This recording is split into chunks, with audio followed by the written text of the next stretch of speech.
അറിയുമായിരിക്കും. ഖുവ്വത്തുൽ ഇസ്ലാം അറബി കോളേജ്, അവിടെ ബഹുമാനപ്പെട്ട ശംസുൽ ഉലമ പ്രിൻസിപ്പാളായി ജോലി ചെയ്തിട്ടുണ്ട്. അങ്ങനെ ശംസുൽ ഉലമ ബസ്സിറങ്ങിയിട്ട് ആ കോളേജിലേക്ക് നടന്നു വരുമ്പോ ഒരു തലീക്കെട്ട് കെട്ടിയതിനു ശേഷം ഇതുപോലത്തെ ഒരു ഷാള് ഇങ്ങനെ തലപ്പാവിന്റെ മുകളിൽ ഇടും. എന്നിട്ട് ഇങ്ങനെ നടന്നു വരും, ഭൂമി നോക്കിയിട്ട് സാവധാനം നടന്നു വരും. അങ്ങനെ തലന്റെ മുകളിൽ ഇങ്ങനെ ഒരു തട്ടിടുന്നത് ആരാ? പെണ്ണുങ്ങന്മാരല്ലേ അല്ലേ? അമ്മായിമാര്. ഇവിടെ അമ്മായി എന്ന് പറയുന്നത് എനിക്കറിയില്ല. ഏതായിരുന്നാലും തട്ടിട്ടിട്ട് പെണ്ണുങ്ങന്മാരെ തട്ടിട്ടിട്ട് ഇങ്ങനെ വരും.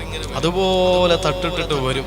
അപ്പോ പരിസരത്തുനിന്ന് ഒരാൾ എപ്പോഴും കളിയാക്കും, അമ്മായി പോന്നാ പെണ്ണുങ്ങള് പോന്നാ എന്ന് പറഞ്ഞിട്ട്, ആരെയാ കളിയാക്കുന്നത്?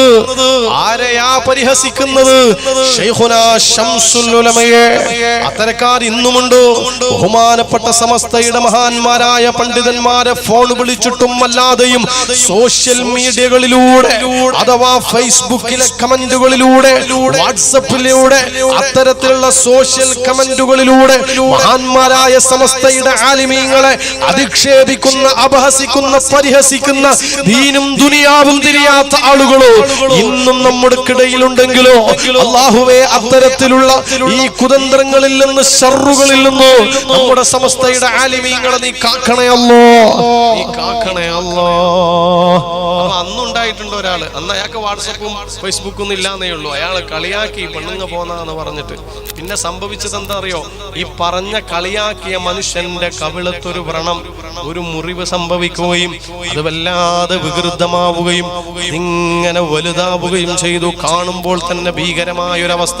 അവസാനം അയാൾക്ക് പുറത്തിറങ്ങാൻ കഴിയുന്നില്ല, അത്രക്ക് വികൃതമായിട്ടുണ്ട്. അവസാനം അയാൾ പുറത്തിറങ്ങുമ്പോൾ ചെയ്തതെന്താണ്?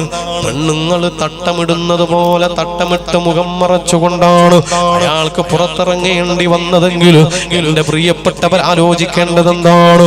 ആ മഹാന്മാരായ സമസ്തയുടെ ആലിമീങ്ങളുടെ മനസ്സിനെ വേദനിപ്പിക്കുന്ന വർത്തമാനം പറഞ്ഞു കഴിഞ്ഞാൽ ഈ ദുനിയാവിൽ വെച്ച് തന്നെ അതിന്റെ പ്രയാസങ്ങൾ അനുഭവിക്കേണ്ടി വരുമെന്നതിന്റെ യാഥാർത്ഥ്യങ്ങളാണ് ഈ സംഭവങ്ങളിലൂടെ നമ്മൾ കേൾക്കുകയും മനസ്സിലാക്കുകയും ചെയ്യുന്നതെങ്കിലും ആ മഹാന്മാരായ പണ്ഡിതന്മാരുടെ ദീനീ വിജ്ഞാന പ്രസരണത്തിന് വേണ്ടി തന്റെ പുരുഷായുസ് മുഴുവനും ചെലവഴിക്കുന്ന സമസ്തയുടെ ആലിമീങ്ങളും അവരുടെ മനസ്സിനെ വേദനിപ്പിക്കുന്ന ഒരു വർത്തമാനം പോലും നമ്മുടെ ഭാഗത്തു നിന്നുണ്ടാവരുത്. അവരുടെ മനസ്സിനെ സങ്കടത്തിലാക്കുന്ന ഒരു ഇടപെടലുകൾ പോലും നമ്മുടെ ഭാഗത്തു നിന്നുണ്ടാവരുത്.